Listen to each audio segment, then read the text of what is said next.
Now, one thing I would like to make sure that you understand right at the start is this.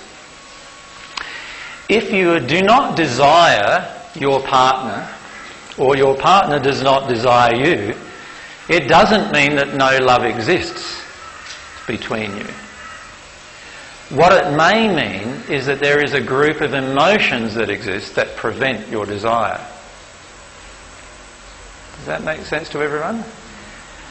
And even sometimes you will feel no love at all for your partner, or they may feel no love at all for you in a particular instance. And yet, when they release a certain emotion, all this love and desire comes flooding back to them. So the problem with these two qualities, love and desire, is that they are heavily influenced by emotional injuries. And this is why it's so important to ask the questions. Because when we ask the questions, we can identify the injuries, and if we can identify the injuries, we know what emotions we can work on to release, to work through our relationship issues. Does that make sense with everyone in terms of what sort of path we want to take? So what we don't want to get in the trap of doing is saying, oh, I've got no desire for my partner now, so I'm out the door. Well, your law of attraction brought this person in your door, and you're now with them, so they're there for you to work through some of your emotional injuries, obviously. So you walking out the door without healing any of those emotional injuries, what's it going to do?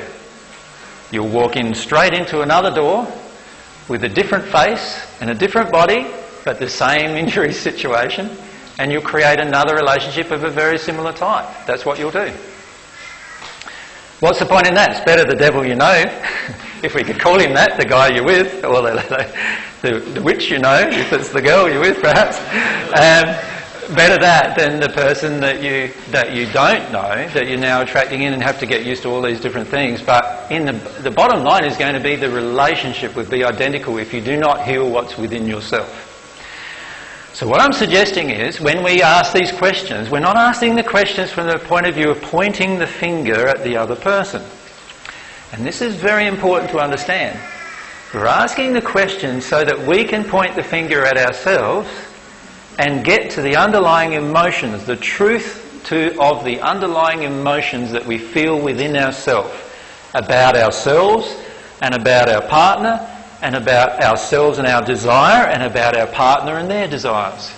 That's the point of doing this exercise. So hopefully there's no confusion about what's the point of doing these exercises.